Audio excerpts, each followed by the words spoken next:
Welcome to Tash Talks Soul. Hi and welcome back. Today I wanted to talk about the difference between your higher self and your ego.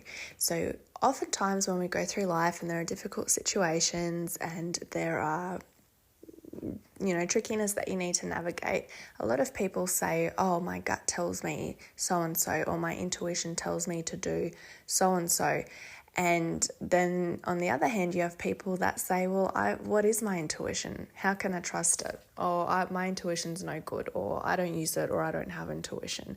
And I really wanted to touch on that because I personally believe that we're all plugged into source, we're all intuitive, we're all spiritual, we're all a little bit psychic. It all just depends on how much we embrace that and how much we accept that and lean into it, and also how much we allow fear to dictate this connection. Because I know people that are very intuitive and very psychic, but they are just terrified of it, and so they don't lean into it. They repress that part of themselves, and then they feel a bit down, like they don't have those gifts, when in reality they really do. And I believe that we all have those gifts. We're all part of source. We're all an expression of the universe having a human experience. And so we all have that available to us should we choose to lean into it. And so what is your intuition versus what is your ego or your brain, the part of yourself that's based in fear, that's preoccupied with your survival? So how do we even begin to unpack this? We may have a situation in life that's unfolding and you find yourself having thoughts and feelings about it. If the thoughts and feelings about it that you're having cause a physical sensation within your body, such as a lump in your stomach or a surge of adrenaline, feeling fight or flight, or any sort of physical reaction in your body, often that is our ego. So that is our little self that is fearful, that is preoccupied and afraid. It's afraid for our lives and it wants to keep us safe and well. And that is the ego's job. So the ego's job is to justify whatever it is that we're doing. So you could be out doing awful things and your ego will justify it, because your ego never wants you to be crazy. Your ego is your ride or die. It's got your back. It will bend over backwards to justify whatever decisions you're making in your life, and it will come up with a million reasons and thoughts, justifications, and convince you that you're not in the wrong. You're a good person. You're doing what it takes. And, you do you, boo, keep going. And some spiritual teachers say that we need to kill the ego, and the ego is terrible and it's the root of all our problems. I disagree. I feel that the ego definitely plays a role, a very important role. It keeps us safe. Oftentimes our egos do step in, and the mental, intellectual part of it says, no, we're not doing that. That's stupid. That's not safe. That's going to land you in trouble. No, we're not doing that. Absolutely not. And it serves a role. But then at the same time, our ego loves comfort, predictability, routine. It does not like stepping outside of its comfort zone. Comfort zone equals unknown, uncertain, unsafe. No, we're going to die if we go there. We're not doing it. Then you have your higher self, which is your soul, the big you, the you that knows your soul mission, that is plugged into source, that sees the big picture, that understands that sometimes you have to get out of your comfort zone to grow, and that your soul mission, your purpose, the next big blessing in your life is just on the other side of this little period of discomfort, and then you just have to lean into it and everything's going to be okay. And then what happens? You end up in a battle between your ego and your higher self. Your ego says, no way, Jose, we're not doing that. That's not safe. That's scary. My job is to keep us safe. I've done a brilliant job of it so far. We're not doing it. And then your higher self says, okay, but you're stuck. You've stagnated. You've plateaued. Don't you want this for us? Don't you want this for yourself? Let's do this. Let's go to the next step, the next chapter. Let's grow, let's expand. And then you might find yourself umming and ahhing and procrastinating and not taking the steps to pursue your dreams because you're stuck in this back and forth between your ego and your higher self. Now, there's ways around this. You can, me personally, when I recognize that I'm stuck in this place of back and forth between my ego and my higher self, I like to have a little conversation with the ego where I say, thank you so much for everything you've done for me. You've done an incredible job of keeping me safe, of looking out for me, and I'm so grateful. You're doing such a good job. But right now, this point in our lives is a time of change, and this is something that I really want. So I would love it if you could take a back seat and take your hands off the steering wheel and let my higher self drive this car just for a little bit. And let's see where it takes us. And oftentimes when I have that conversation with myself, it's liberating because it feels like I can relax. I've acknowledged and validated the part of myself that is afraid, that is concerned, that is anxious. And I've reframed it big picture that this is indeed something that's going to be good for me. It's going to be good for us. Let's do it. Let's just see how we go. Everything's okay. And so I feel like, in a nutshell, that's the difference between your ego and your higher self. When you think about your intuition, I think most people agree that intuition is the quiet voice. It's the truth. It doesn't scream. It doesn't shout. It doesn't have to. It doesn't have to compete with anything. It doesn't have to validate itself. It just is. The truth is the truth. That's all there is to it. And I don't know, can you think back to a time in your life where something was unfolding, something was happening, and you just knew, you just had this inner knowing that something was a certain way, that maybe you should put some preventative measures in place for something, or maybe you should say something, something that you might not usually say, or do something you might not usually do, but you felt like you just had to. And it wasn't overwhelming. It didn't take over your entire nervous system. It was just this quiet voice that just felt right. It felt calm, safe, peaceful. It wasn't shouting at you. There was no fight or flight, adrenaline, anxiety, physical sensations in your body that came with it. You acted on it and it paid off. That's your intuition. Your intuition does not scream at you. If you find yourself having a physical response to your quote unquote intuition, it's probably your ego, your anxiety, your mind that is afraid. And if you stop and you assess the fear and you really lean into it and dig into it, you will most likely, more often than not, find that it is a fear of the unknown. It's a fear of change, a fear of stepping outside of your comfort zone, of doing things differently. And there is this what if, but what if that happens? And what if this happens? This can go wrong, that can go wrong. And then where will you be? That is your ego. And whilst your ego is important, it plays an important role. We don't want to kill the ego. You need your ego to keep you safe, alive, and well.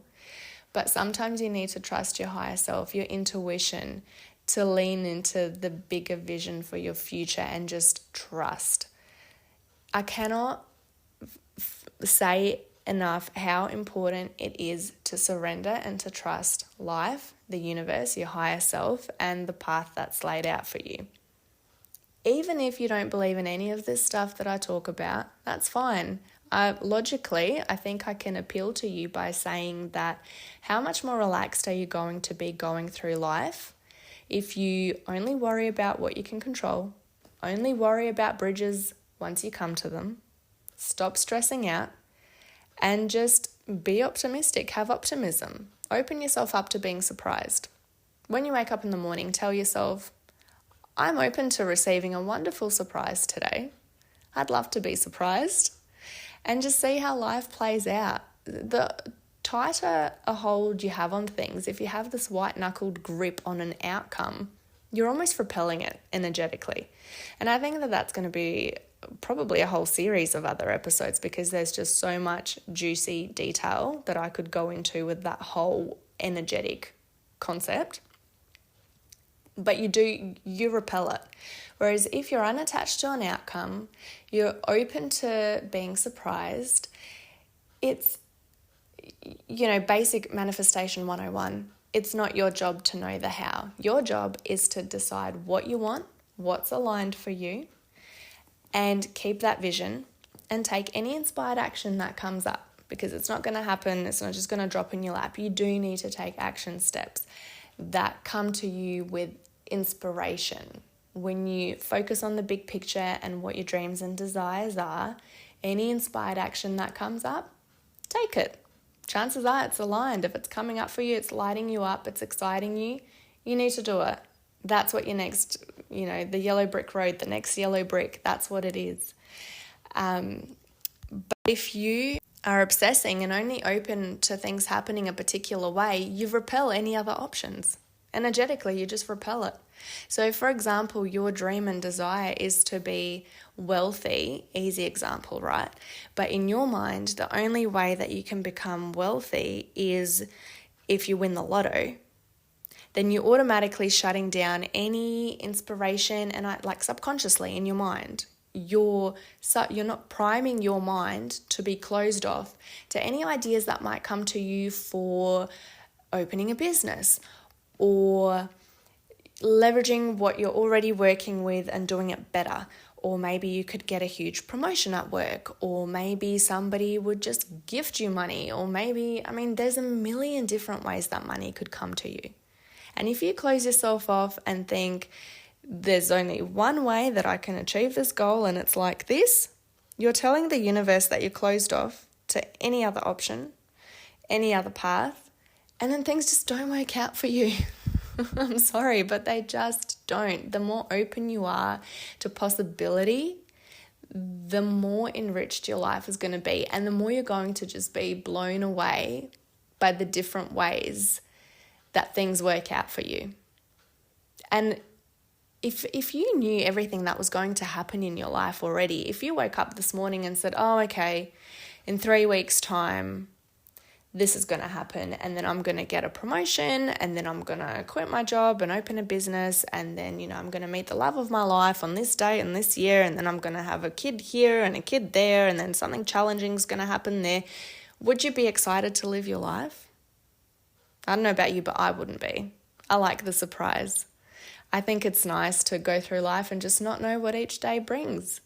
And sometimes, going off on a tangent a little bit, but I talk about being a Reiki practitioner. Sometimes when I'm driving, I drive and I Reiki everybody on the road. I just wish them, I love this lights me up so much. I think, may you have the best freaking day today. I hope that you get some amazing news that just blows your mind, or you get a phone call that tells you something you've been wanting for a really long time has finally happened, that you just get the best news, that you go to bed tonight feeling so fulfilled, so happy, so aligned, so in flow, feeling joy. I want that for you. I hope that happens for you today. May it happen for you today. And apply that principle to yourself. Open yourself up to the joy and the surprise and the excitement that unexpected good news brings. Live in that energy. Open yourself up to it and just see what happens. It just makes life so exciting, and it gives you something to look forward to. And having said that though, don't fall into the trap of needing those moments of high energy, high satisfaction, high fulfillment to be the joy that keeps you going. The joy is in the mundane. Don't live for the milestones. Learn to enjoy the mundane, the little moments in between, because life can never be all milestones. It just can't. You might have a milestone, I don't know, once a month, something absolutely incredible happens, or once a week you get good news and a juicy surprise and you're loving life. But what about the rest of the time? What are you going to do? Be miserable? No, that's not fun for anybody. Find ways to be happy in the present, the joy in the little things. Recently, I've been getting counselling for some challenges I've had in my life. And I said to my therapist, she said, how are you going? Are you happy? How are you coping? And I've said, you know what? I don't need to be happy. I'm content. I am aiming for little moments of joy in my day, and I'm trying to find as many of them as I can, just to get me through the day. One moment of joy leads into the next. It might be the way the ocean smells that day, or the way the sun feels on my face, or a funky new song that I found that lights me up and makes me want to dance. And just little moments lead me from 1 minute to the next to the next. And if I can have 50 small moments of joy in a day, that's enough. That's enough for me. And she said, that's brilliant. She said, I don't actually believe in, happiness being this permanent state. This is a much more achievable way of actually being happy in your life, is by following these little moments of joy and just trying to find them anywhere you can. For you, that might be having a workout or catching up for a coffee with a friend. It might be having an amazing cup of coffee. I'm not usually a coffee drinker, although recently I've started. I don't know how it's going for me though. Or a nice cup of tea, or whatever lights you up, makes you happy.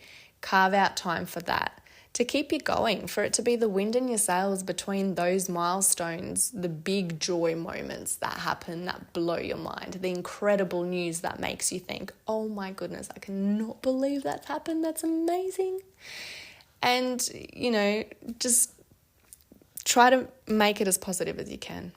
Little moments of joy, big moments of joy. And I think when you look at a big picture and it all adds up, I think that makes for a pretty happy life. So try to lean into your intuition, your inner knowing. Listen to yourself.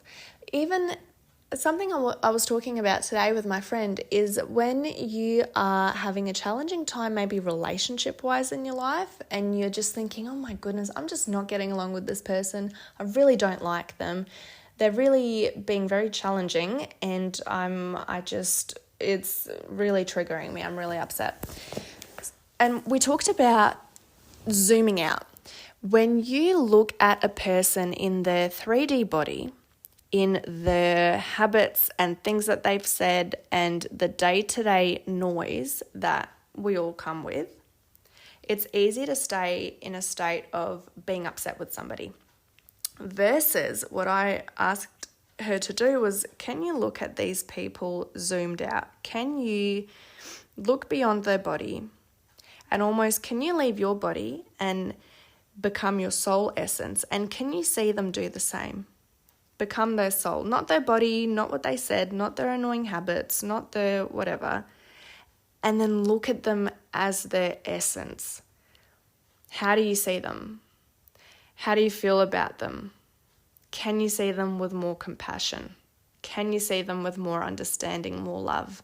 And then recognize that the human experience they're having might just be noisy and clouded and challenging, but it's not who they are. And then if you do feel a little bit more love and compassion towards them, doesn't that make it easier to navigate tricky day-to-day situations with them? Versus being stuck in not seeing people for who they are and just focusing on the rubbish that happens every day. I think that's another way, not quite the same thing as differentiating between ego and higher self, but just trying to approach situations in life bigger picture, rather than getting stuck in the mundane and in the physical sensations in our bodies when we're annoyed at somebody, or we're having a hard time, or we're having a hard time deciphering a situation because we just don't know, is this our ego talking? Is this anxiety? Or is this my intuition? I hope this helps. I hope that my thoughts on this have helped create some distinction, and let me know if you want me to concentrate on a particular aspect of this episode, because I feel like I've gone very surface level. There's so much more that we could dig into, but I'm also mindful of not recording for 3 hours straight, so trying to keep it manageable. Let me know what you think. Don't forget to rate the show, and if you have any feedback or even any ideas for episodes, I've had a few requests come through, so I hope to record those soon for you guys. Let me know. Love to hear from you. Have a great day. Bye.